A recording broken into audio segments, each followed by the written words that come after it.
Dans mon éthique, partie 4, proposition 68, j'ai écrit « Si les hommes naissaient libres, ils ne formeraient aucun concept de bien et de mal aussi longtemps qu'ils seraient libres. » Aujourd'hui, je veux partager avec vous pourquoi l'attente du retour de Jésus représente peut-être la plus grande menace à votre liberté intellectuelle et à votre épanouissement en tant qu'être humain. Je suis Baruch Spinoza et pendant plus de 3 siècles, mes paroles ont été censurées, déformées, mal comprises. On m'a excommunié à l'âge de 23 ans pour avoir osé dire des vérités que même aujourd'hui, au XXIe siècle, beaucoup refusent d'entendre. Mais aujourd'hui, permettez-moi de vous révéler pourquoi l'espoir messianique du retour du Christ n'est pas seulement une illusion théologique, mais un danger actif qui vous empêche de vivre selon la raison et d'atteindre cette béatitude que j'ai passé ma vie à comprendre et à enseigner. Pourquoi cette affirmation vous choque-t-elle ? Pourquoi ressentez-vous peut-être maintenant un malaise, une résistance à continuer de m'écouter ? C'est précisément cette réaction émotionnelle qui prouve mon argument. Vous vivez sous l'esclavage des passions, et la plus dangereuse de ces passions est l'espoir démesuré d'une intervention divine future qui vous déresponsabilise du présent. Si vous cherchez une vérité philosophique authentique, si vous voulez vraiment comprendre la nature de Dieu, de la réalité et de votre place dans l'univers, alors inscrivez-vous à cette chaîne et activez les notifications car ce que je vais vous révéler aujourd'hui transformera radicalement votre compréhension de ce que signifie être libre. Laissez-moi d'abord établir quelque chose de fondamental. Quand je parle de Dieu, je ne parle pas du Dieu anthropomorphique des religions abrahamiques. Dans l'éthique, partie 1, définition 6, j'ai défini Dieu comme un être absolument infini, c'est-à-dire une substance constituée d'une infinité d'attributs dont chacun exprime une essence éternelle et infinie. Vous voyez, Dieu n'est pas une personne. Dieu n'a pas de volonté séparée de la nécessité de sa propre nature. Dieu ne planifie pas, ne juge pas, n'aime pas et ne hait pas. Dieu est la nature elle-même, ou comme je l'ai formulé dans mon expression latine devenue célèbre, Deus sive natura. Dieu ou la nature, c'est la même chose. Pourquoi cette identification est-elle si révolutionnaire ? Parce qu'elle détruit complètement l'architecture conceptuelle sur laquelle repose l'idée du retour de Jésus. Si Dieu est identique à la nature, si Dieu est cette substance unique et infinie dont tout ce qui existe n'est qu'une modification ou un mode, alors l'idée qu'un être humain particulier pourrait revenir miraculeusement pour juger l'humanité devient non seulement improbable, mais logiquement impossible. Comprenez-vous l'implication ici ? Nous ne parlons pas simplement d'une question de foi contre la raison. Nous parlons de la structure même de la réalité. Dans mon traité théologico-politique, chapitre 6, j'ai démontré que les miracles, tels que compris par la religion populaire, sont impossibles. J'ai écrit « Rien n'arrive dans la nature qui soit contraire à ses lois universelles, mais tout arrive selon ses lois éternelles et immuables. » Imaginez la nature comme un océan infini dont chaque vague, chaque mouvement est déterminé par des lois éternelles et nécessaires. Vous êtes une de ces vagues. Jésus était une de ces vagues. Moi, Baruch Spinoza, je suis une de ces vagues. Mais l'océan lui-même, cette substance infinie, ne peut pas violer ses propres lois pour faire en sorte qu'une vague particulière revienne après avoir disparu. C'est une impossibilité métaphysique, pas seulement une improbabilité empirique. Mais attendez, pourquoi alors cette croyance au retour persiste-t-elle avec une telle force ? Pourquoi des milliards de personnes organisent-elles leur vie entière autour de cette attente ? C'est là que nous devons comprendre la psychologie humaine telle que je l'ai analysée dans l'éthique, partie 3. L'être humain est gouverné par ce que j'appelle le conatus, l'effort que chaque chose fait pour persévérer dans son être. Dans la proposition 6 de la partie 3, j'affirme « Chaque chose, autant qu'il est en elle, s'efforce de persévérer dans son être ». Cet effort fondamental, ce conatus, est l'essence même de chaque individu. Maintenant, connectez cela à la condition humaine ordinaire. La plupart des gens vivent dans ce que j'appelle le premier genre de connaissance, l'imagination ou l'opinion. Ils perçoivent le monde à travers leurs sens immédiats et les affects qui en découlent. Ils vivent sous le régime des causes extérieures, ballottés par les joies et les tristesses qui viennent de leur interaction avec un monde qu'ils ne comprennent pas vraiment. Dans l'éthique, partie 4, préface, j'explique que l'impuissance de l'homme à gouverner et à contraindre ses affects, je l'appelle servitude, car l'homme soumis aux affects ne relève pas de lui-même, mais de la fortune. Voyez-vous le lien ? L'attente du retour de Jésus est une manifestation parfaite de cette servitude. C'est l'imagination humaine projetant ses désirs et ses peurs sur un écran cosmique, créant un récit salvateur qui console mais n'émancipe pas. Quand vous vivez dans l'espoir que quelqu'un d'autre viendra résoudre les problèmes du monde, quand vous attendez une intervention extérieure pour transformer la réalité, vous déléguez votre propre puissance, vous abandonnez votre conatus à une fiction. Permettez-moi de citer René Descartes, mon prédécesseur et en certains aspects mon adversaire philosophique. Descartes croyait en la séparation radicale entre l'âme et le corps, entre la res cogitans et la res extensa. Cette dualité cartésienne est précisément ce qui permet à la théologie chrétienne de maintenir l'idée d'une âme immortelle qui pourrait être sauvée ou damnée, d'un Jésus qui serait à la fois pleinement homme et pleinement Dieu.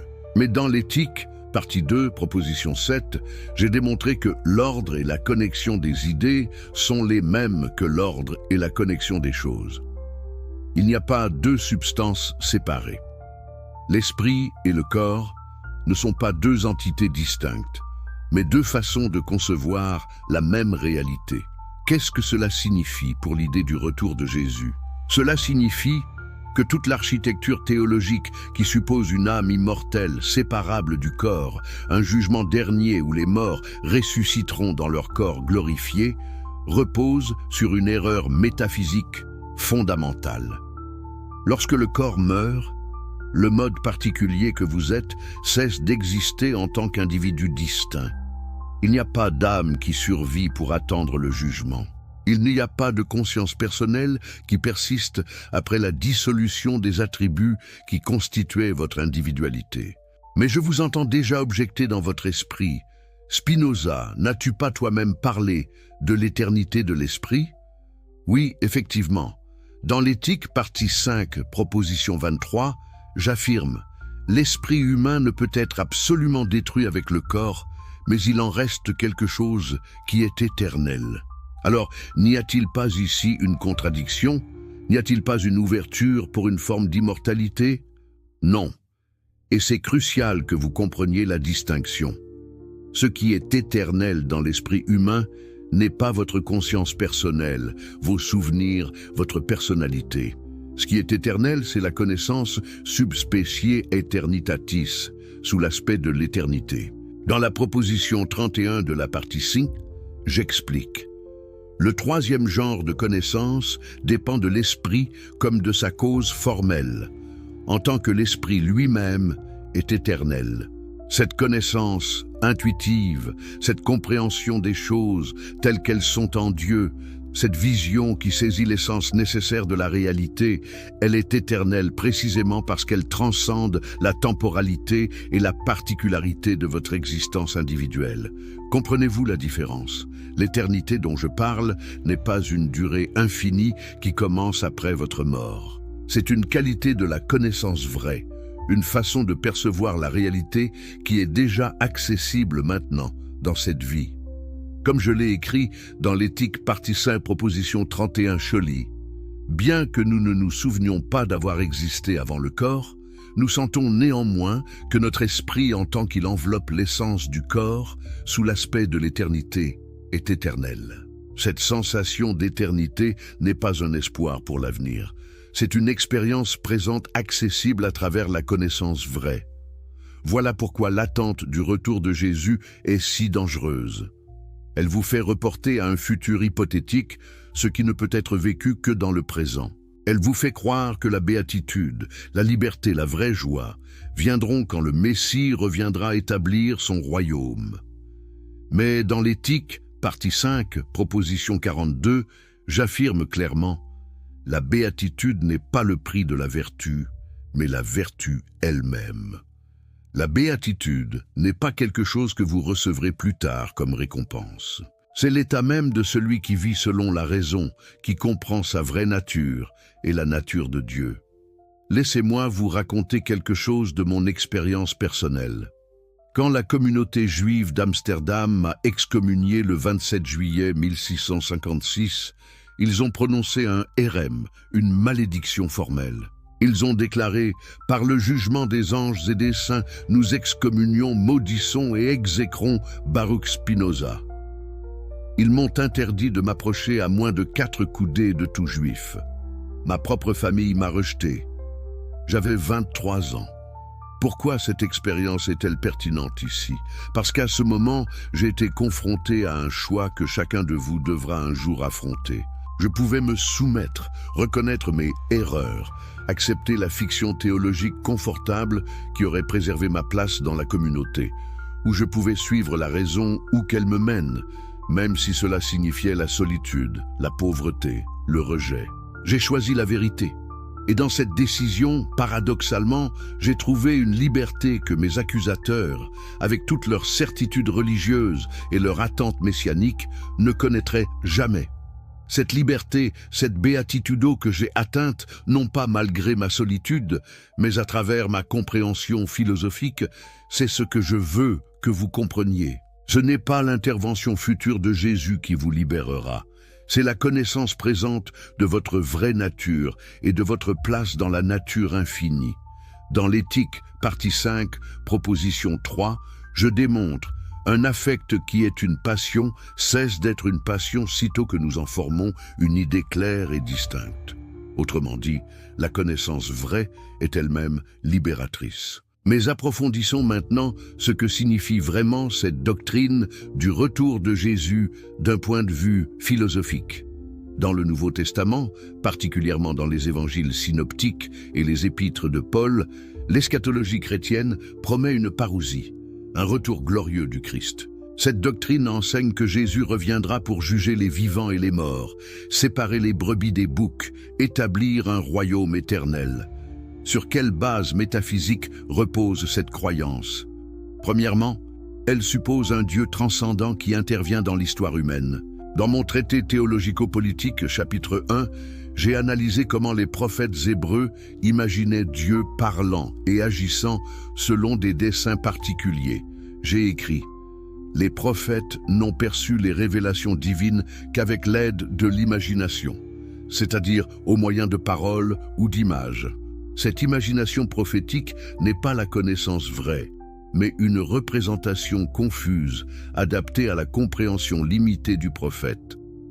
Jésus lui-même, en tant que prophète juif du 1er siècle, opérait dans ce cadre imaginatif. Quand il parlait du royaume de Dieu, quand il promettait son retour sur les nuées du ciel, il utilisait le langage symbolique de l'apocalyptique juive. Mais ces images, ces métaphores, ces promesses ne décrivent pas la structure réelle de la réalité. Elles expriment les espoirs et les peurs d'un peuple opprimé, cherchant du sens dans leur souffrance. Maintenant, est-ce que je dis que Jésus était un charlatan? Non. Dans le traité théologico-politique, chapitre 4, j'explique « Je ne nie pas que Dieu ait révélé beaucoup de choses aux prophètes. Mais je précise immédiatement, ce qu'ils ont perçu par imagination, ce n'étaient pas des choses vraies, mais des représentations adaptées à leur capacité de compréhension. Jésus était peut-être un enseignant moral remarquable, peut-être même quelqu'un qui avait atteint un certain degré de connaissance intuitive, mais lui attribuer un statut ontologique unique, faire de lui le Fils unique de Dieu qui reviendra pour transformer la réalité physique, c'est confondre métaphore et métaphysique. Quelle est la conséquence pratique de cette confusion? Regardez l'histoire du christianisme. Pendant 2000 ans, des millions de croyants ont organisé leur vie autour de l'imminence présumée du retour du Christ. Les premiers chrétiens croyaient que cela arriverait de leur vivant. Paul lui-même, dans sa première épître aux Thessaloniciens, parlait comme si le retour était imminent. Génération après génération a vécu dans cette attente. Et qu'est-il arrivé? Rien. Mais ce n'est pas simplement que la prophétie ne s'est pas réalisée. C'est que cette attente elle-même a empêché des générations entières d'êtres humains de vivre pleinement dans le présent. Combien d'énergies ont été gaspillées à spéculer sur les signes de la fin des temps? Combien de ressources ont été consacrées à préparer un jugement qui ne viendra jamais au lieu d'améliorer les conditions réelles de vie humaine maintenant? Combien de personnes ont accepté l'injustice et la souffrance comme nécessaires, car elles seraient bientôt corrigées par l'intervention divine? C'est ici que nous voyons le vrai danger de la doctrine du retour. Elle n'est pas seulement fausse intellectuellement, elle est moralement dangereuse. Dans l'éthique, partie 4, proposition 67, j'affirme « L'homme libre ne pense à rien moins qu'à la mort, et sa sagesse est une méditation non de la mort, mais de la vie. » L'attente eschatologique du retour de Jésus est précisément cette méditation sur la mort, cette projection vers un futur apocalyptique qui vous empêche de méditer sur la vie. Permettez-moi maintenant de connecter cette analyse à des développements philosophiques plus récents. Gilles Deleuze, le philosophe français du XXe siècle, a écrit un livre fascinant intitulé « Spinoza, philosophie pratique », dans lequel il explore comment ma philosophie est fondamentalement une éthologie plutôt qu'une morale. Qu'est-ce que cela signifie? Une éthologie étudie ce qu'un corps peut faire, ses capacités, ses affections, ses compositions avec d'autres corps. Une morale, par contre, juge les actions selon un bien et un mal transcendant. Voyez-vous la connexion avec notre discussion? La doctrine du retour de Jésus appartient à une morale transcendante. Elle pose un bien absolu, le salut, et un mal absolu, la damnation, qui seront révélés lors du jugement final. Toute votre vie devient une préparation pour ce moment eschatologique. Mais mon éthique, telle que comprise par Deleuze, demande une question complètement différente. Non pas « suis-je moralement bon selon les standards du jugement divin ?» mais « qu'est-ce que mon corps peut faire ? Comment puis-je augmenter ma puissance d'agir ? Comment puis-je composer des relations qui me rendent plus libre plutôt que plus esclave ?» Cette différence n'est pas subtile, c'est révolutionnaire. Jonathan Israel, l'historien qui a étudié ce qu'il appelle « The Radical Enlightenment », a démontré que mon influence sur les Lumières européennes était bien plus profonde qu'on ne l'avait reconnu. Dans son livre monumental, il montre comment mes idées ont sapé non seulement la théologie chrétienne orthodoxe, mais toute la structure politique et sociale qui dépendait de cette théologie. Si Dieu ne juge pas, si le retour de Jésus est une fiction, si la morale transcendante n'a pas de fondement métaphysique, alors sur quelle base justifie-t-on la monarchie de droit divin? Sur quelle base maintient-on les hiérarchies religieuses? C'est pourquoi mes livres ont été interdits. Ce n'était pas simplement parce que je niais le retour de Jésus, c'était parce que cette négation menaçait tout l'ordre établi. Et c'est pourquoi, même aujourd'hui, cette vérité est dangereuse pour votre vie. Non pas dangereuse au sens où elle vous mettrait en péril physique dans la plupart des sociétés modernes, mais dangereuse parce que accepter cette vérité signifie abandonner les consolations faciles, les espoirs réconfortants, les structures de sens qui donnent une apparence d'ordre et de justice à un univers qui n'a ni intention ni téléologie. Laissez-moi maintenant introduire un concept qui peut sembler abstrait, mais qui est absolument central, l'idée de substance. Dans l'éthique, partie 1, définition 3, je définis la substance comme ce qui est en soi et est conçu par soi, c'est-à-dire ce dont le concept n'a pas besoin du concept d'une autre chose, duquel ils doivent être formés. Dans les propositions 11 à 14 de la partie 1, je démontre qu'il ne peut exister qu'une seule substance et que cette substance est Dieu ou la nature. Pourquoi cette démonstration est-elle pertinente pour notre discussion sur le retour de Jésus? Parce que si une seule substance existe, alors Jésus n'est pas et ne peut pas être une substance distincte. Il est un mode de la substance unique, une modification particulière et finie de la nature infinie. Dans l'éthique, partie point, proposition 25, corollaire, j'explique. Les choses particulières ne sont rien que les affections des attributs de Dieu, c'est-à-dire des modes par lesquels les attributs de Dieu s'expriment d'une manière certaine et déterminée. Comprenez-vous l'implication radicale? Jésus, vous, moi, chaque être humain qui a existé ou existera, nous sommes tous des modes de la même substance unique. Nous ne sommes pas des créatures séparées, créées par un Dieu transcendant. Nous sommes des expressions nécessaires de la nature infinie. Et comme tous les modes finis, nous avons une existence déterminée dans le temps. Nous naissons, nous existons pendant une période, puis nous cessons d'exister en tant qu'individus distincts. Il n'y a pas d'exception à cette règle, pas même pour Jésus. Mais alors, que faire de tous les témoignages de résurrection dans les évangiles? Que dire de Paul, qui prétend avoir vu le Christ ressuscité sur le chemin de Damas? Dans le traité théologico-politique, chapitre 1, j'analyse précisément ce genre de phénomène. J'explique que les prophètes perçoivent ce qu'ils croient être des révélations divines à travers leur imagination, pas à travers leur raison. Paul, dans son expérience sur le chemin de Damas, a peut-être eu une expérience psychologique intense, une vision hallucinatoire, un moment de transformation personnelle, mais cela ne constitue pas une preuve de la résurrection physique de Jésus ou de son existence continue comme être personnel. Les témoignages de résurrection dans les évangiles sont exactement cela, des témoignages. Ce sont des récits écrits des décennies après les événements présumés par des communautés qui avaient déjà développé une théologie de la résurrection. Ces récits ne sont pas des observations objectives de faits historiques.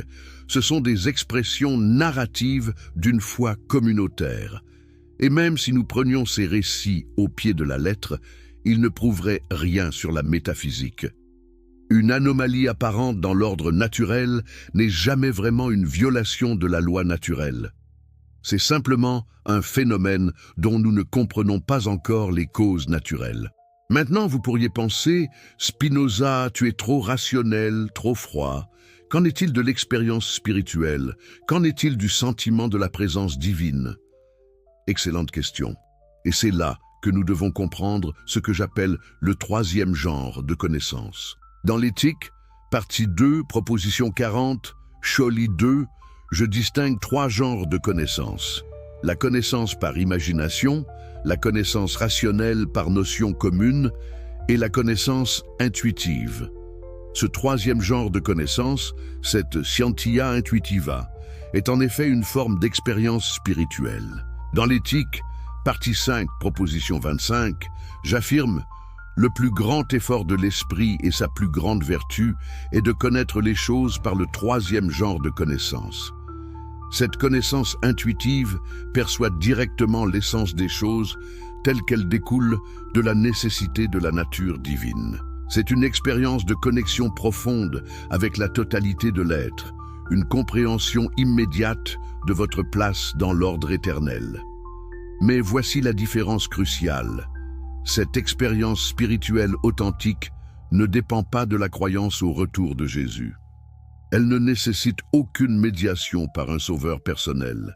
Elle est accessible ici et maintenant, à travers le développement de votre capacité de connaissance. Dans l'éthique, partie 5, proposition 32, Scholli, j'écris « Plus l'esprit connaît les choses par le deuxième et le troisième genre de connaissance, moins il pâtit des affects qui sont mauvais et moins il craint la mort. » La vraie spiritualité, la vraie libération, vient de la connaissance, pas de l'espoir eschatologique. Permettez-moi de citer Stephen Nadler, l'un des plus grands spécialistes contemporains de ma philosophie.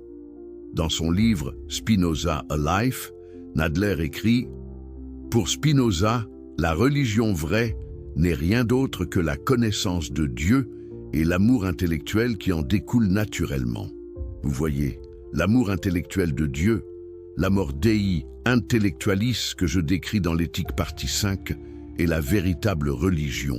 Ce n'est pas l'obéissance à des commandements révélés, ce n'est pas l'attente d'une intervention surnaturelle, c'est la joie qui naît de la compréhension vraie. Dans l'éthique partie 5, proposition 36 Scholli, je décris cette expérience. L'amour intellectuel de l'esprit envers Dieu est l'amour même de Dieu par lequel Dieu s'aime lui-même.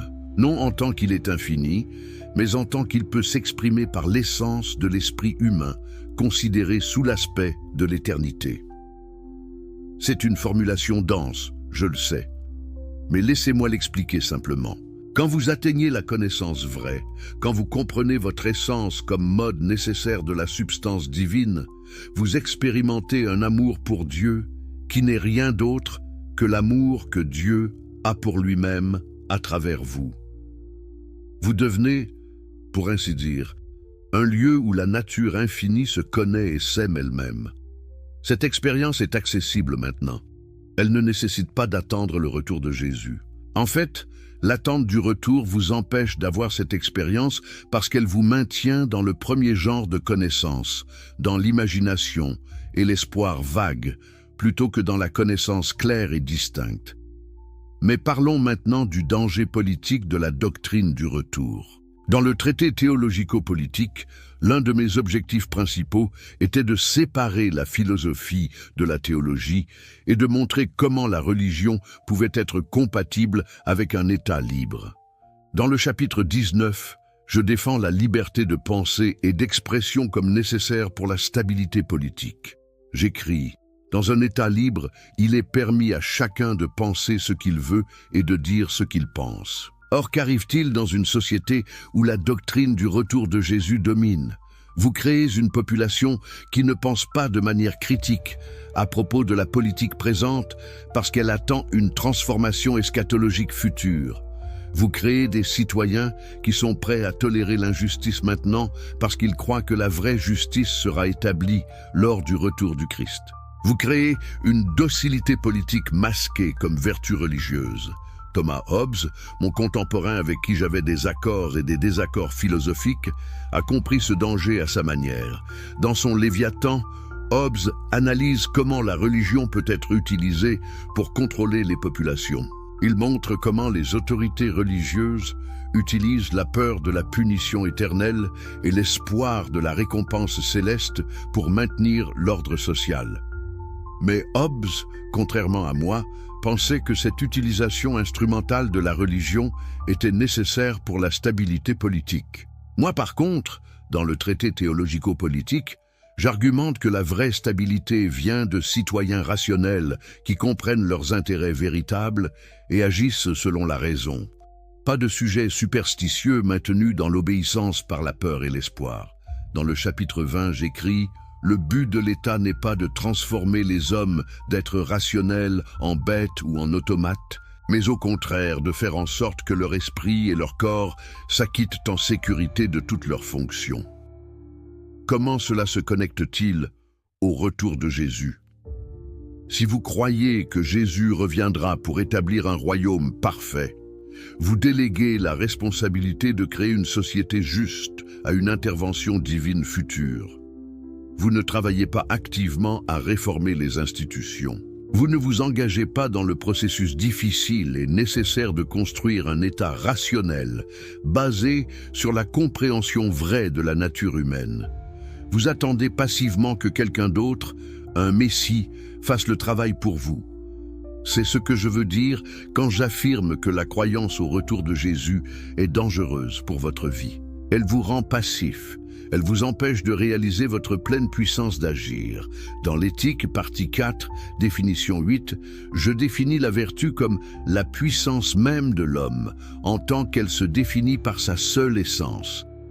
Votre vertu est votre puissance d'agir selon votre propre nature. Tout ce qui diminue cette puissance est mauvais pour vous. Et la croyance eschatologique diminue radicalement votre puissance en vous rendant dépendant d'une intervention extérieure qui ne viendra jamais. Laissez-moi maintenant explorer une connexion peut-être surprenante entre ma philosophie et la physique moderne. Bien sûr, je n'ai pas connu la physique quantique ou la relativité générale, mais des physiciens et philosophes contemporains ont noté des parallèles fascinants. Le concept de substance unique que je développe dans l'éthique ressemble étrangement au champ unifié que cherchent les physiciens théoriques. L'idée que tout ce qui existe est une modification d'une réalité fondamentale unique anticipe certaines interprétations de la mécanique quantique. Le physicien et philosophe Bernard d'Espagna a écrit sur ce qu'il appelle la réalité voilée, une réalité fondamentale qui ne peut être directement observée mais qui sous-tend tous les phénomènes. N'est-ce pas similaire à ma substance qui ne peut être perçue directement mais seulement à travers ses modes? La différence, bien sûr, c'est que pour moi, cette substance peut être connue intellectuellement par le troisième genre de connaissance, même si elle ne peut pas être perçue sensoriellement.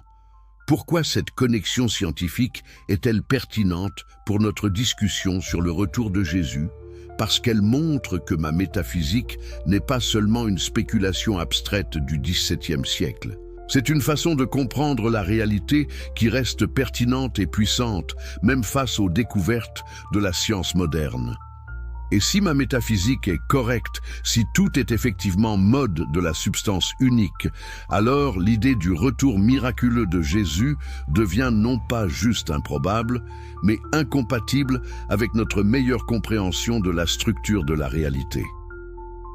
Maintenant, permettez-moi d'aborder une objection que j'anticipe.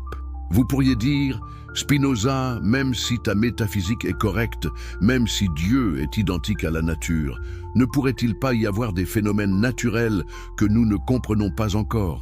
Ne pourrait-il pas y avoir une façon naturelle pour que Jésus revienne? C'est une bonne question et elle me permet de clarifier un point important. Dans l'éthique, partie 1, proposition 29, j'affirme: dans la nature, il n'y a rien de contingent, mais tout est déterminé par la nécessité de la nature divine à exister et à produire un effet d'une certaine manière. Tout ce qui arrive est nécessaire.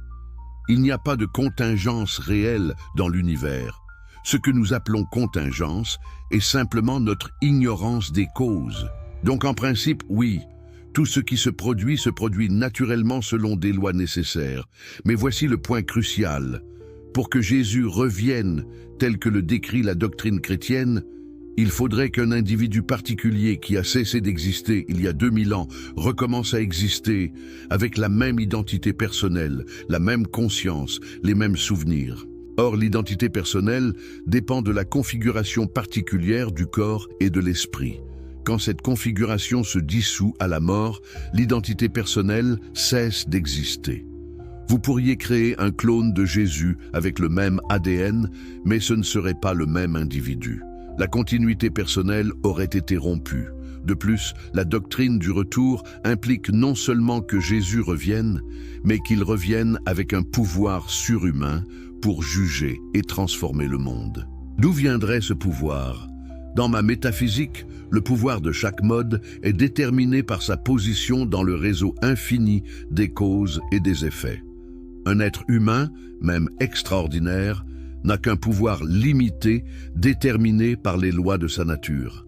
L'idée qu'un individu puisse soudainement acquérir un pouvoir cosmique pour transformer toute la réalité viole les principes fondamentaux de la causalité naturelle.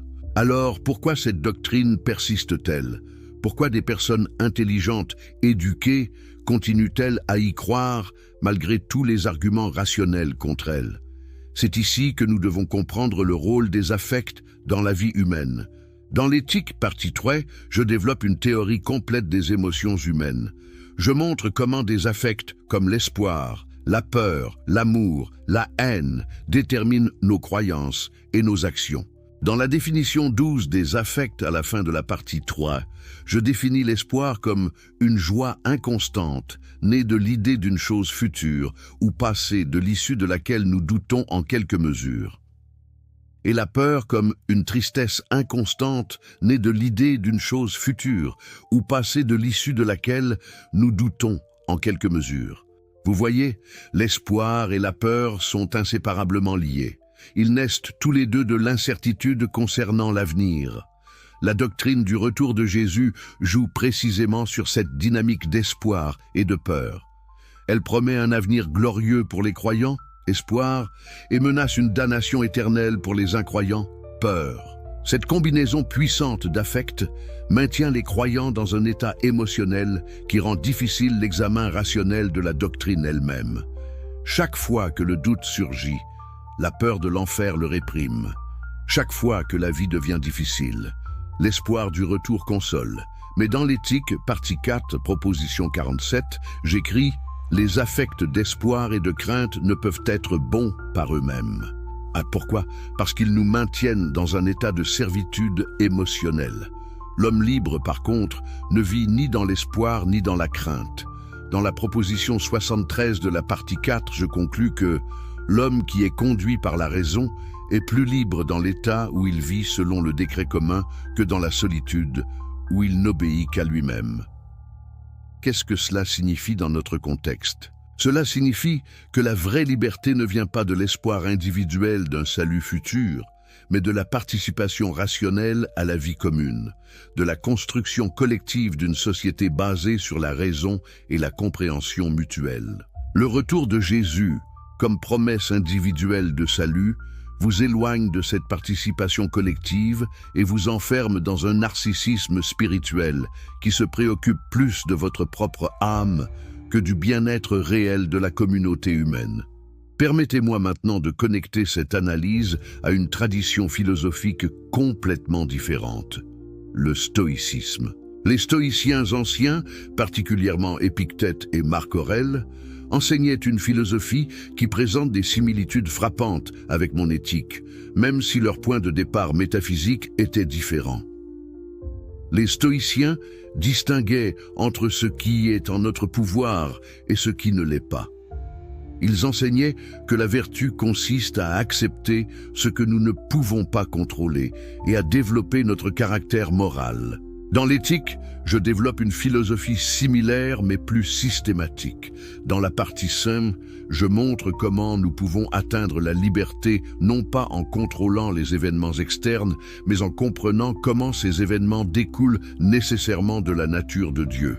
Dans la proposition 6 de la partie 5, j'écris « L'esprit a d'autant plus de puissance sur les affects et en pâtit d'autant moins qu'il connaît les choses comme nécessaires. » Voyez-vous le lien avec notre discussion?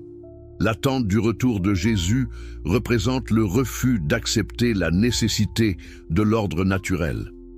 C'est l'espoir que l'ordre des choses sera surnaturellement bouleversé pour accommoder nos désirs. Mais cette attente est elle-même une forme de souffrance.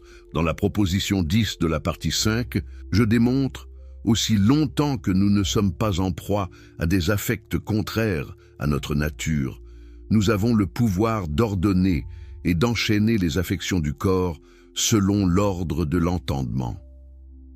La vraie liberté, la vraie béatitude, vient quand nous cessons de résister à l'ordre nécessaire des choses et commençons à le comprendre.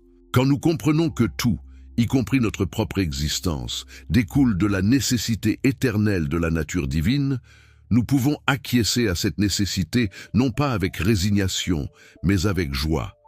C'est ce que j'appelle l'amor fati, l'amour du destin, bien que je n'ai jamais utilisé exactement ce terme qui sera popularisé plus tard par Nietzsche. Friedrich Nietzsche, le philosophe allemand du XIXe siècle, a reconnu cette affinité entre sa philosophie et la mienne. Dans une lettre, il a écrit qu'il se sentait étonné et ravi de découvrir un prédécesseur en moi. Nietzsche comprenait que mon affirmation de la nécessité naturelle, mon rejet de la moralité transcendante et ma vision de la béatitude comme connaissance étaient des anticipations de ses propres idées. Et comme moi, Nietzsche était profondément critique de l'eschatologie chrétienne et de l'attente messianique. Mais revenons à la question du danger. En quoi exactement la croyance au retour de Jésus est-elle dangereuse pour votre vie au sens concret, pratique? Laissez-moi être spécifique. Cette croyance crée plusieurs distorsions dans votre façon de vivre qui diminuent votre puissance d'agir et votre bien-être. Premièrement, elle crée une mentalité de monde à court terme. Si vous croyez que Jésus reviendra bientôt, peut-être de votre vivant, Pour établir un nouveau ciel et une nouvelle terre, pourquoi vous soucier de la durabilité environnementale? Pourquoi investir dans des projets à long terme pour améliorer la société? Pourquoi développer vos capacités intellectuelles et morales si tout sera bientôt transformé miraculeusement? Cette mentalité engendre une irresponsabilité vis-à-vis du futur concret de l'humanité. Deuxièmement, elle crée une division manichéenne entre les sauvés et les damnés. Si vous croyez que seuls ceux qui acceptent Jésus comme sauveur seront sauvés lors de son retour, vous créez automatiquement une hiérarchie morale entre les croyants et les non-croyants. Cette division empoisonne les relations humaines. Elle justifie la discrimination, l'intolérance et même la violence contre ceux qui sont considérés comme étant du mauvais côté du jugement divin. Dans le traité théologico-politique, chapitre 16, j'argue que le but de l'État doit être la paix et la sécurité pour tous, pas la promotion d'une vision religieuse particulière. J'écris « Chacun doit donc avoir la liberté de juger et le pouvoir d'interpréter les fondements de la foi selon son propre esprit. » Cette tolérance religieuse devient impossible quand vous croyez détenir la vérité exclusive nécessaire pour le salut. L'eschatologie chrétienne crée un monopole sur la vérité qui est incompatible avec une société libre et pluraliste. Troisièmement, et peut-être le plus insidieusement, la croyance au retour crée une dévalorisation de cette vie-ci au profit d'une vie future hypothétique. Combien de personnes ont sacrifié leur bonheur présent, ont refusé des plaisirs légitimes, ont vécu dans l'autorépression et la culpabilité, tout cela pour se préparer à un jugement qui ne viendra jamais? Dans l'éthique, partie 4, appendice, chapitre 32, je note « Mais la piété, c'est-à-dire le désir de bien faire qui naît de ce que nous vivons selon la conduite de la raison, se nomme moralité.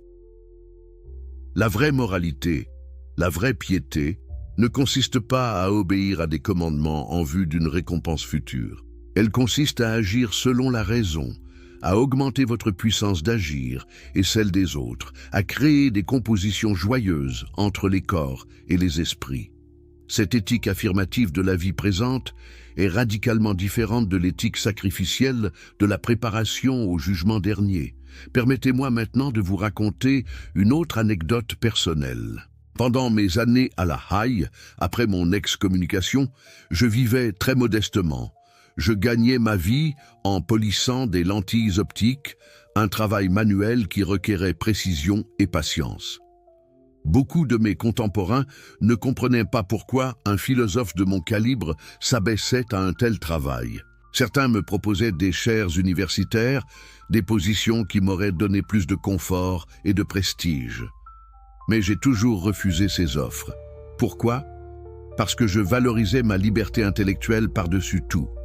Accepter une position académique aurait signifié me soumettre à des orthodoxies religieuses et philosophiques. Cela aurait signifié compromettre ma recherche de la vérité pour des considérations pragmatiques. Le polissage de lentilles, aussi humble fût-il, me permettait de vivre simplement mais librement, de penser mes propres pensées, d'écrire selon ma propre conscience. Cette décision illustre ce que je veux dire par vivre selon la raison dans cette vie présente. Je n'attendais pas une récompense dans une vie future.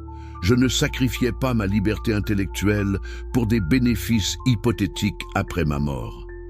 Je vivais chaque jour selon ce que je comprenais être ma vraie nature, ma vraie puissance. Et dans cette vie simple, dans cette solitude choisie, j'ai trouvé une paix et une joie que ceux qui attendaient le royaume futur du Christ ne connaîtraient jamais. Dans l'éthique, partie 5, proposition 42, Chaulier, j'écris ce qui est peut-être la formulation la plus claire de ma position. La béatitude n'est pas le prix de la vertu, mais la vertu elle-même. Et nous n'en jouissons pas parce que nous réprimons nos désirs déréglés, mais au contraire, parce que nous en jouissons. Nous pouvons réprimer nos désirs déréglés. Voyez-vous la révolution contenue dans ces mots? La religion traditionnelle dit « Réprimez vos désirs maintenant pour gagner la béatitude plus tard ». Moi je dis « La béatitude est la vertu elle-même. Elle est disponible maintenant à travers la connaissance vraie, et c'est cette béatitude présente qui vous donne le pouvoir de maîtriser vos passions destructrices. La causalité est inversée. Vous ne souffrez pas maintenant pour être récompensé plus tard. Vous vous épanouissez maintenant, et cet épanouissement lui-même est la libération de la servitude. Maintenant, approfondissons la connexion avec la tradition bouddhiste. Bien que je n'ai eu qu'une connaissance limitée du bouddhisme au XVIIe siècle, des comparateurs modernes ont noté des parallèles fascinants. Le Bouddha enseignait que la souffrance, dukkha, vient de l'attachement, tanha, et que la libération, nirvana, vient de la cessation de l'attachement. Il enseignait aussi l'anatta, la doctrine du non-soi, l'idée qu'il n'y a pas de moi permanent et substantiel. Ces idées résonnent avec ma philosophie de plusieurs façons. Dans l'éthique, je montre que la souffrance vient des passions, des affects qui nous rendent passifs face aux causes extérieures. La libération vient de la connaissance qui nous rend actifs, qui nous fait comprendre notre vraie nature comme mode nécessaire de la substance divine. Et ma doctrine selon laquelle l'individu humain n'est qu'un mode transitoire de la substance unique est similaire à l'anatta bouddhiste. Mais voici la différence cruciale. Contrairement au bouddhisme, je ne prêche pas le détachement ou la cessation du désir. Dans l'éthique, partie 4, proposition 45, j'affirme « la haine ne peut jamais être bonne ».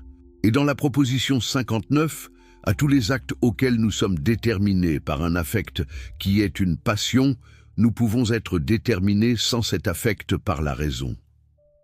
Ma voie n'est pas la cessation du désir, mais sa transformation par la connaissance. Comment cela se connecte-t-il au retour de Jésus?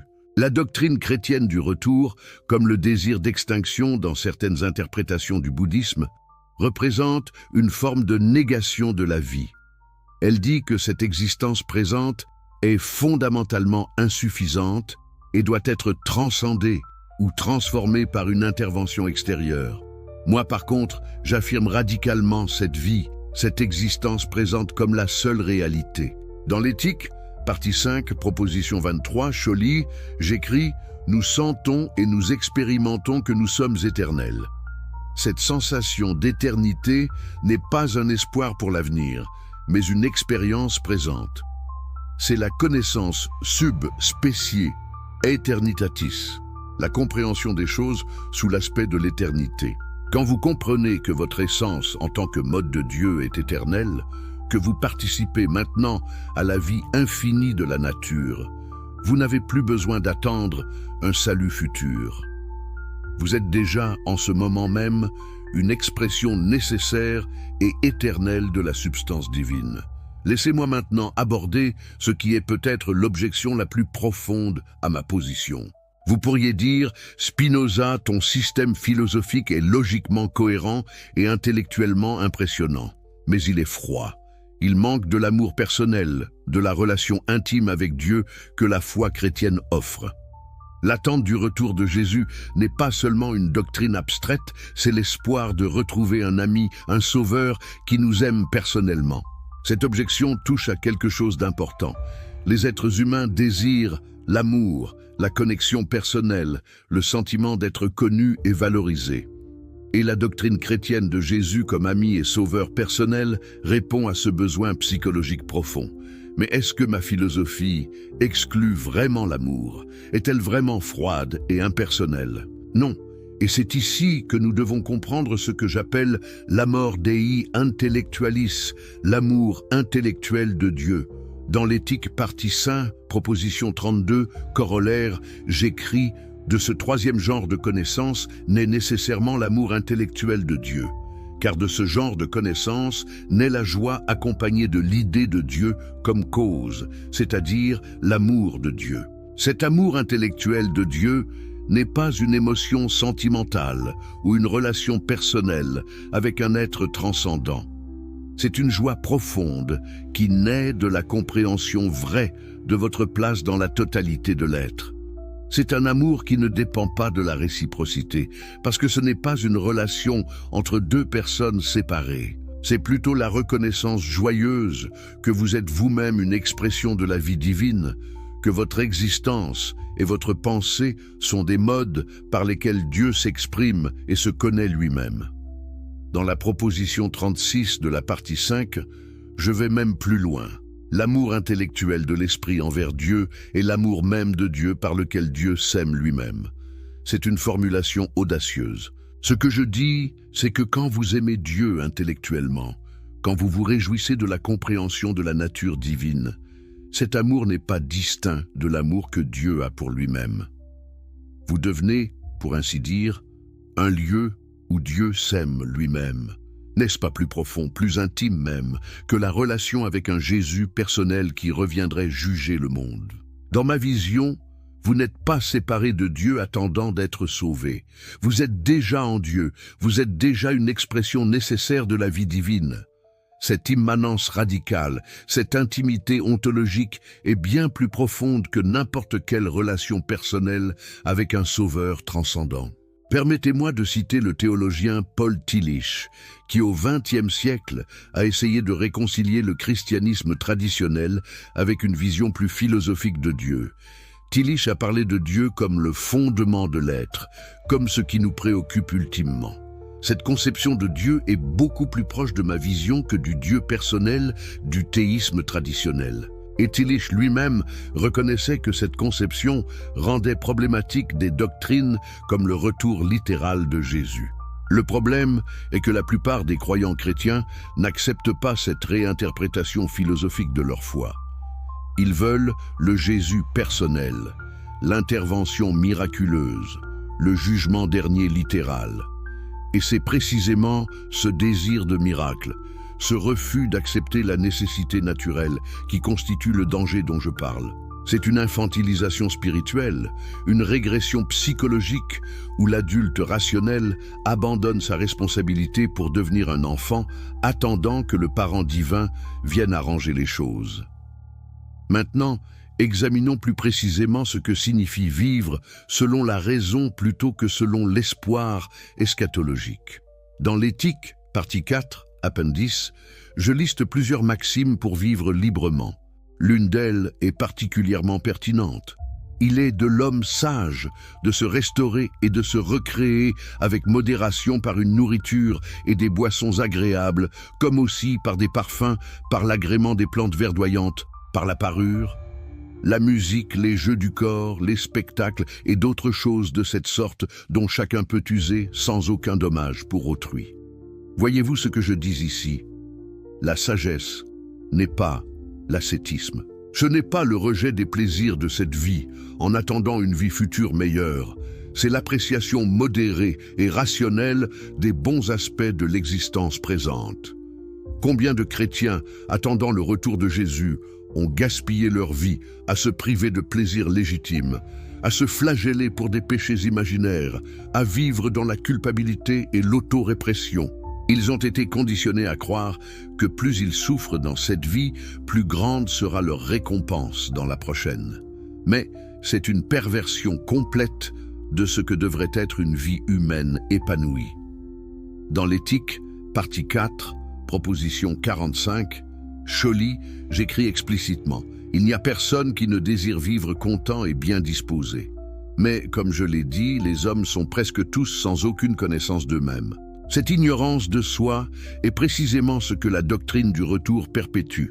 Au lieu d'étudier votre propre nature, de comprendre vos affects, de développer votre capacité de connaissance, vous projetez tout sur une figure salvifique externe. Jésus devient un écran sur lequel vous projetez tous vos espoirs et toutes vos peurs, au lieu de faire le travail difficile de vous connaître vraiment vous-même. Mais comme l'a dit Socrate, que je respecte profondément même si je critique certains aspects de sa philosophie, « Connais-toi toi-même » est le début de la sagesse. Dans mon traité de la réforme de l'entendement, un texte que j'ai écrit avant l'éthique mais que je n'ai jamais complété, j'expliquais déjà ma recherche du vrai bien. J'écrivais « Après que l'expérience m'eut appris que tout ce qui arrive fréquemment dans la vie ordinaire est vain et futile, et que je vis que toutes les choses qui causaient ma crainte ne contenaient rien de bon ni de mauvais en soi, mais seulement en tant que l'âme en était émue, je me décidai enfin à rechercher s'il n'existait pas quelque chose qui fût un bien véritable. Ce bien véritable que j'ai cherché toute ma vie n'était pas une récompense future, mais une compréhension présente qui transforme la qualité même de l'existence. Cette transformation n'est pas magique. Elle ne vient pas d'une conversion émotionnelle soudaine ou d'une expérience mystique spectaculaire. Elle vient du travail patient et rigoureux de la raison. Dans l'éthique, partie 5, proposition 38, je note: plus l'esprit comprend de choses par le deuxième et le troisième genre de connaissances, moins il pâtit des affects qui sont mauvais et moins il craint la mort. La peur de la mort, qui est au cœur de tant d'angoisses existentielles humaines, diminue à mesure que votre compréhension augmente. Mais pourquoi la peur de la mort diminue-t-elle? Pas parce que vous croyez en une vie après la mort où vous serez réunis avec Jésus. Non. La peur diminue parce que vous comprenez que votre essence, en tant que mode de Dieu, participe à l'éternité de la substance. Dans l'éthique partie 5, proposition 29, j'écris « Tout ce que l'esprit comprend sous l'aspect de l'éternité, il ne le comprend pas du fait qu'il conçoit l'existence actuelle présente du corps, mais du fait qu'il conçoit l'essence du corps sous l'aspect de l'éternité. » Cette connaissance éternelle n'est pas une survie personnelle après la mort. C'est une qualité de la connaissance elle-même qui transcende la temporalité. Permettez-moi maintenant d'aborder la question de la prière et de l'espoir. Si Dieu ne peut pas intervenir miraculeusement, si le retour de Jésus est impossible, alors quelle est la fonction de la prière? Pourquoi prier? Dans le traité théologico-politique, chapitre 15, j'analyse la vraie religion. J'écris « La vraie religion consiste dans la justice et la charité ou l'amour envers le prochain ». Remarquez que je ne mentionne pas la prière pétitionnaire, les rituels complexes ou l'attente d'intervention divine. La vraie religion est une pratique éthique, pas une supplication magique. Mais cela ne signifie pas que la méditation ou la contemplation n'ont pas de valeur. Dans l'éthique, partie 5, proposition 14, j'affirme « L'esprit peut faire en sorte que toutes les affections du corps ou images des choses se rapportent à l'idée de Dieu. » Cette pratique mentale, de rapporter toutes vos expériences à votre compréhension de Dieu comme nature infinie, est une forme de méditation philosophique. Mais elle ne vise pas à changer la volonté de Dieu ou à provoquer une intervention miraculeuse. Elle vise à transformer votre propre conscience, à augmenter votre compréhension, à vous aligner avec la nécessité naturelle plutôt que de résister vainement contre elle. Quelle différence cela fait-il dans votre vie quotidienne? Énorme! Quelqu'un qui attend le retour de Jésus vit dans un état constant de tension entre le présent imparfait et le futur idéalisé. Chaque injustice devient un signe des temps derniers. Chaque catastrophe naturelle est interprétée comme un jugement divin ou un prélude au retour. Cette mentalité crée une anxiété chronique et une incapacité à simplement être présent dans le moment. Vous êtes toujours en train de scruter les signes, d'interpréter les événements selon un cadre eschatologique, de vous préparer pour un jour qui ne viendra jamais. Par contre, quelqu'un qui vit selon ma philosophie accepte le présent tel qu'il est, non pas avec résignation passive, mais avec compréhension active. Dans l'éthique partie 5, proposition 10, Schollige explique « Le meilleur donc que nous puissions faire aussi longtemps que nous n'avons pas la connaissance parfaite de nos affects, c'est de concevoir une règle droite de vie, c'est-à-dire certains dogmes de vie, de les confier à la mémoire et de les appliquer continuellement aux choses particulières qui se présentent fréquemment dans la vie. C'est une pratique philosophique concrète, pas une attente passive d'un sauveur. Laissez-moi vous donner un exemple concret. Supposons que vous perdez votre emploi. Comment un chrétien attendant le retour de Jésus pourrait-il réagir versus quelqu'un vivant selon ma philosophie? Le chrétien pourrait dire « c'est la volonté de Dieu ». Peut-être qu'il me prépare pour quelque chose. Je prierai et attendrai qu'il me montre son plan. Cette réaction délègue la responsabilité à une volonté divine inscrutable et vous maintient dans un état passif. Quelqu'un vivant selon ma philosophie dirait plutôt « cette perte d'emploi est un événement qui découle nécessairement de causes que je comprends partiellement. Certaines sont en mon contrôle. La vraie vertu comme je l'ai défini, est la puissance même de l'individu s'exprimant selon sa nature. Quelqu'un de véritablement vertueux agit bien non pas pour une récompense, mais parce que c'est l'expression de sa nature la plus profonde. Il comprend que le bien-être des autres est connecté à son propre bien-être, non pas par un commandement divin arbitraire, mais par la nécessité naturelle de notre interdépendance.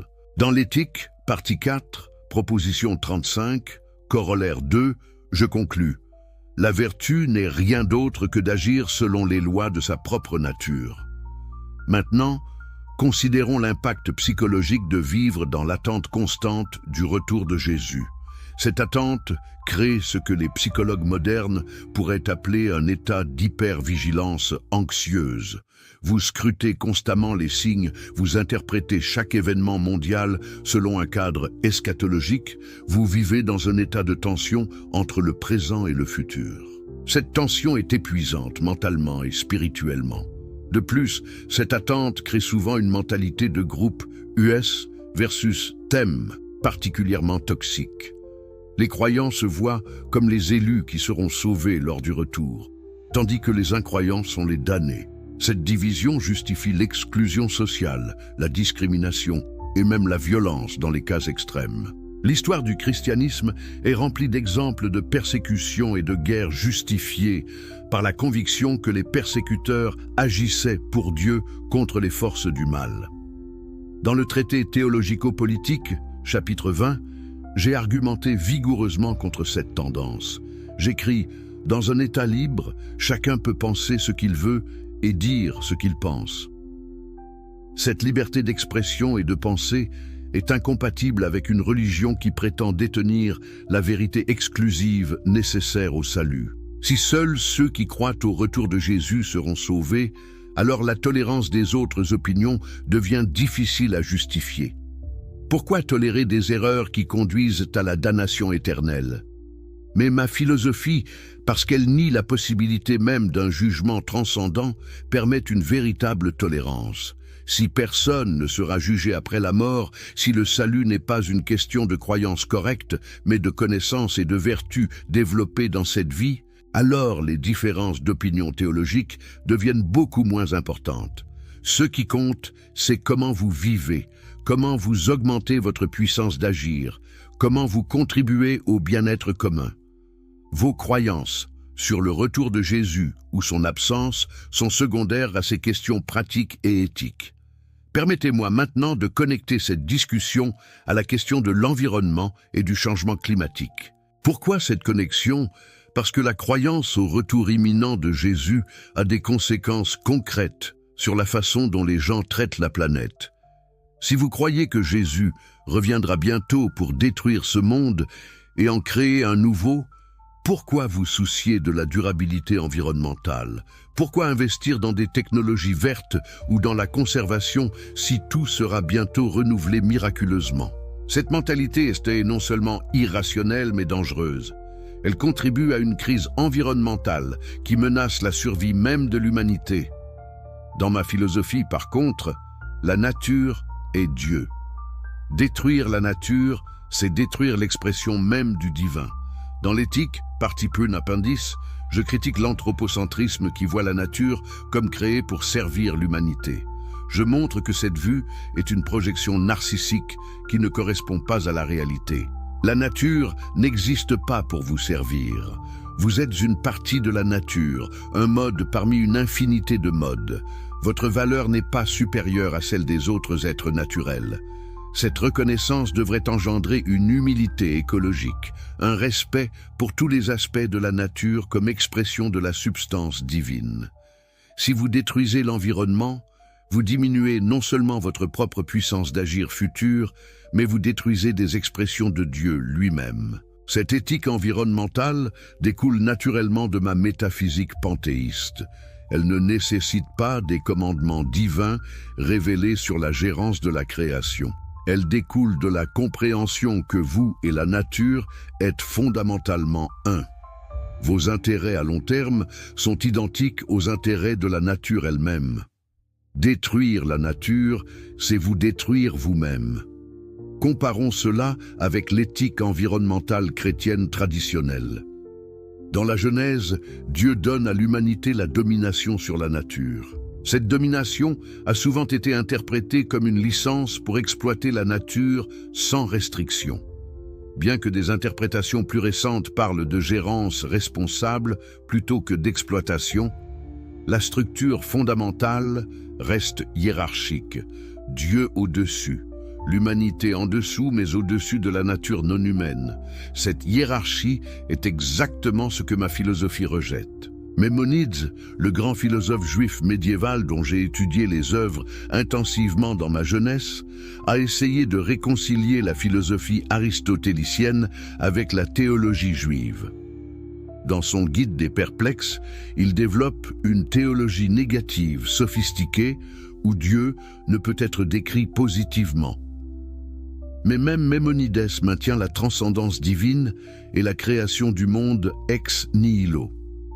Il ne fait pas le saut radical que j'ai fait vers l'identification complète de Dieu avec la nature. Cette identification est révolutionnaire non seulement philosophiquement, mais pratiquement.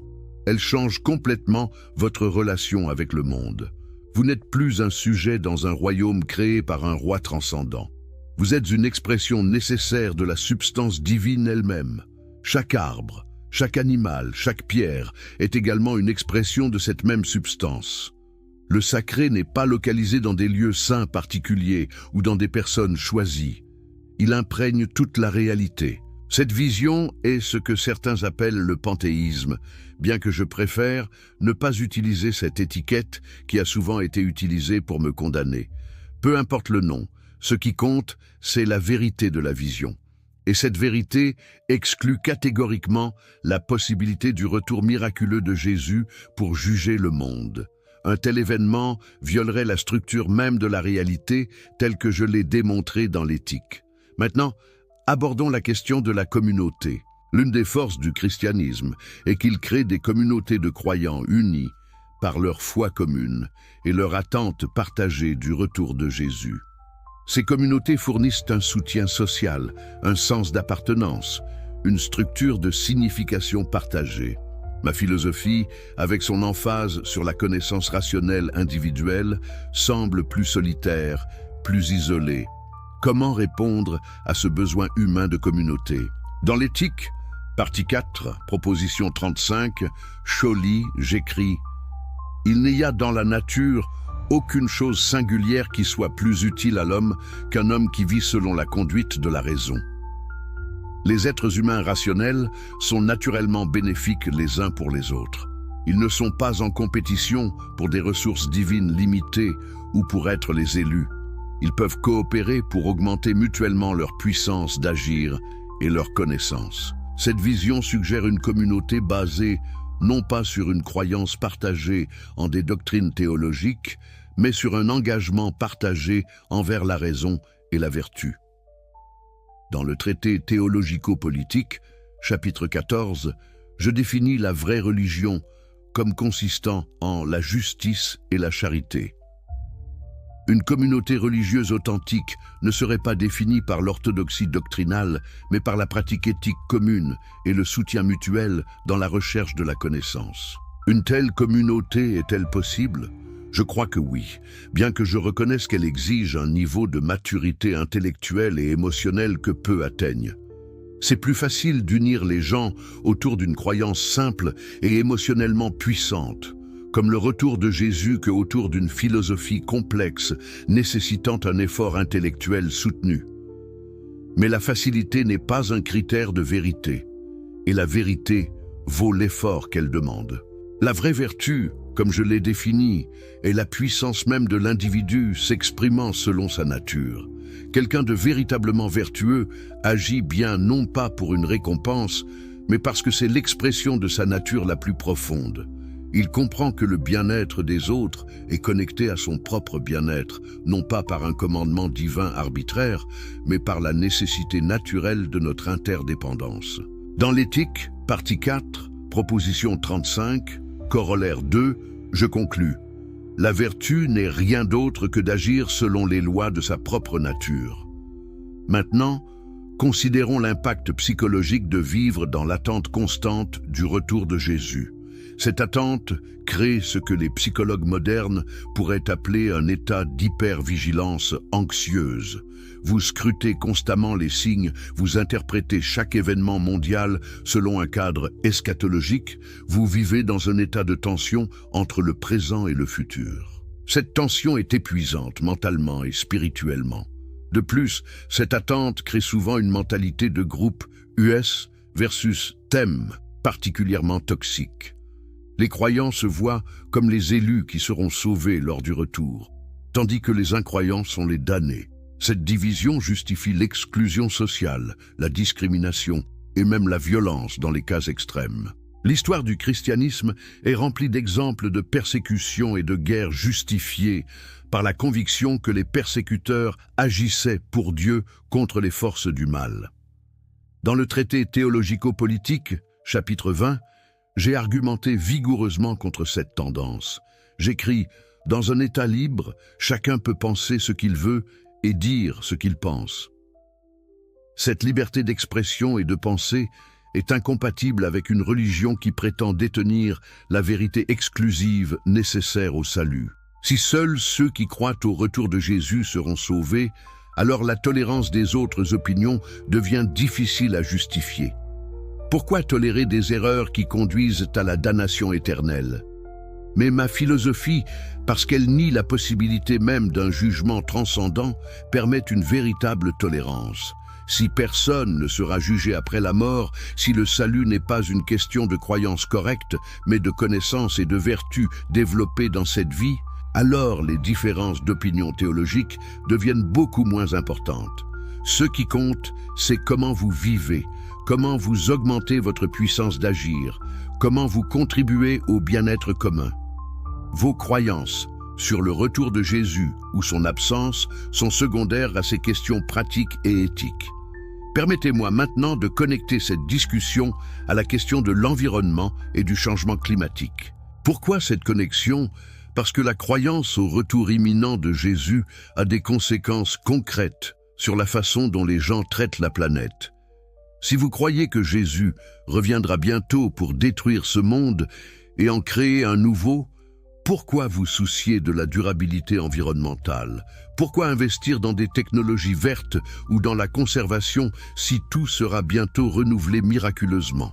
Cette mentalité est non seulement irrationnelle mais dangereuse. Elle contribue à une crise environnementale qui menace la survie même de l'humanité. Dans ma philosophie, par contre, la nature est Dieu. Détruire la nature, c'est détruire l'expression même du divin. Dans l'éthique, partie prune appendice, je critique l'anthropocentrisme qui voit la nature comme créée pour servir l'humanité. Je montre que cette vue est une projection narcissique qui ne correspond pas à la réalité. La nature n'existe pas pour vous servir. Vous êtes une partie de la nature, un mode parmi une infinité de modes. Votre valeur n'est pas supérieure à celle des autres êtres naturels. Cette reconnaissance devrait engendrer une humilité écologique, un respect pour tous les aspects de la nature comme expression de la substance divine.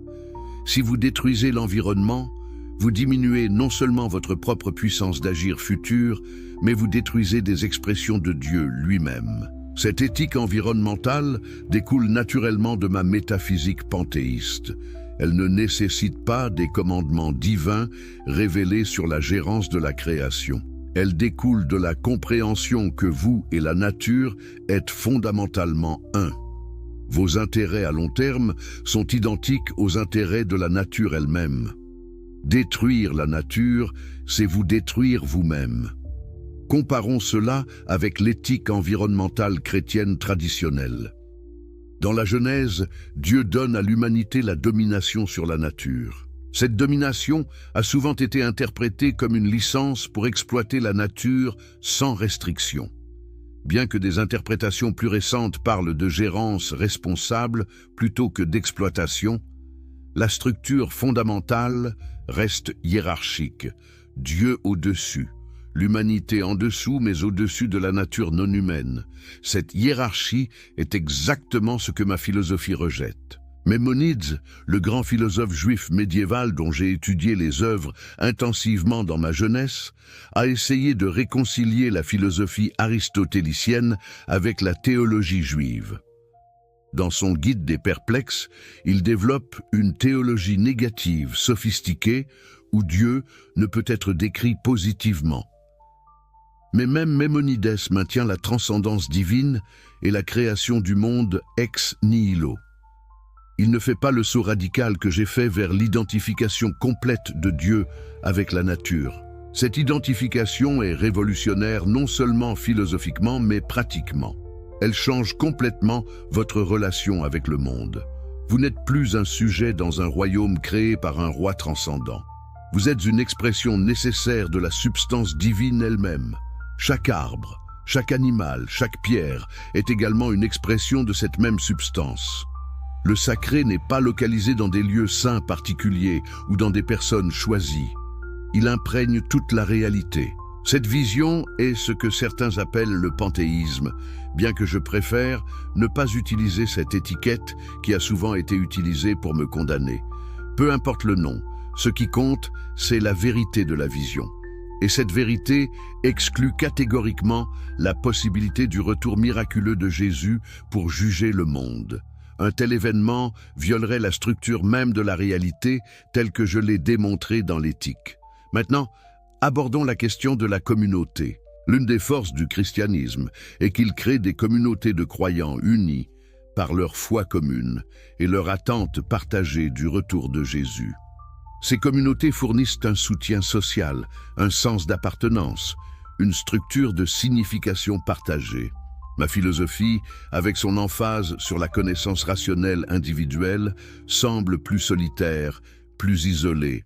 Comment répondre à ce besoin humain de communauté? Dans l'éthique, partie 4, proposition 35, Scholli, j'écris « Il n'y a dans la nature aucune chose singulière qui soit plus utile à l'homme qu'un homme qui vit selon la conduite de la raison. » Les êtres humains rationnels sont naturellement bénéfiques les uns pour les autres. Ils ne sont pas en compétition pour des ressources divines limitées ou pour être les élus. Ils peuvent coopérer pour augmenter mutuellement leur puissance d'agir et leur connaissance. Cette vision suggère une communauté basée non pas sur une croyance partagée en des doctrines théologiques, mais sur un engagement partagé envers la raison et la vertu. Dans le traité théologico-politique, chapitre 14, je définis la vraie religion comme consistant en la justice et la charité. Une communauté religieuse authentique ne serait pas définie par l'orthodoxie doctrinale, mais par la pratique éthique commune et le soutien mutuel dans la recherche de la connaissance. Une telle communauté est-elle possible ? Je crois que oui, bien que je reconnaisse qu'elle exige un niveau de maturité intellectuelle et émotionnelle que peu atteignent. C'est plus facile d'unir les gens autour d'une croyance simple et émotionnellement puissante, comme le retour de Jésus, que autour d'une philosophie complexe nécessitant un effort intellectuel soutenu. Mais la facilité n'est pas un critère de vérité, et la vérité vaut l'effort qu'elle demande.